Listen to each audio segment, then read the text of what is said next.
Another domain where there's a lot of counterintuitive examples is with attraction, especially if you're a man trying to attract a female.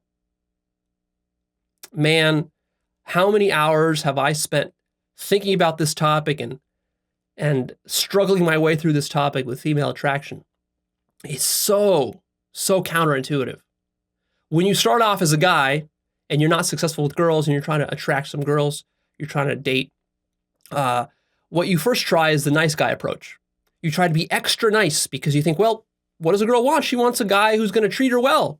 And so you do that, but as you do that, you repel all the girls and none of them want to be with you. And this is so frustrating and so backwards, because what we then see is we see the assholes and the jerks getting all the hottest girls. And you wonder, how could that possibly be? How can these women be attracted to like the scummiest guys? And then what you realize is that actually it's because in trying to be so nice and trying to supplicate to women, what that communicates is that actually you're a low value guy.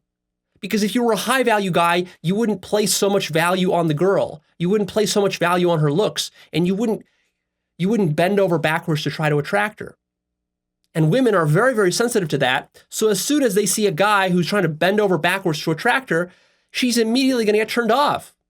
It's the same thing as trying to be very desperate to make a sale. You're subcommunicating low value. Another very counterintuitive thing is that the less committed you are to a girl, the less you care about her, the more she'll get attracted to you. Like it's so uncanny the way it works. And I had to spend hundreds of hours like rewiring my entire brain so that I don't fall into these most obvious foolish traps in order to get better at attracting women.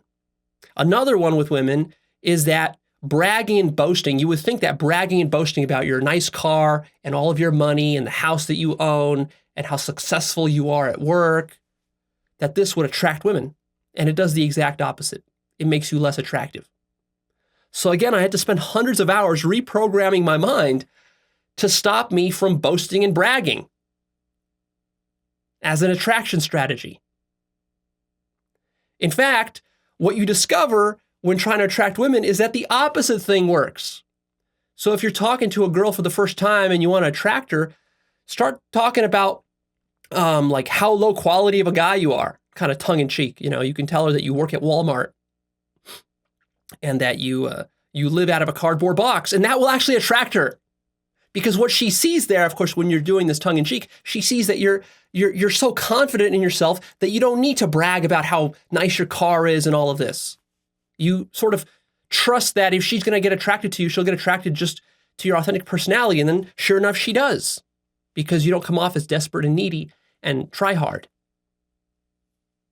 Now, of course, don't get the wrong idea here that now you have to be an asshole to women in order to attract them. You have to really distinguish between the attraction phase and the relationship phase. So you don't want to be an asshole and treat your girl badly in the relationship phase. But during the attraction phase, which actually lasts for a very short period of time, the attraction phase is like only an hour long, from the moment where you meet the girl to the moment where she makes a decision that she wants to sleep with you, or that she even would. That moment where she gets sexually attracted to you, that particular moment, that's where you don't want to come off as overly nice. And then after she's attracted to you, then you can be quite nice to her and she'll still love you. In fact, she wants you to be nice to her in the relationship. It's really just about the attraction component that we're talking about.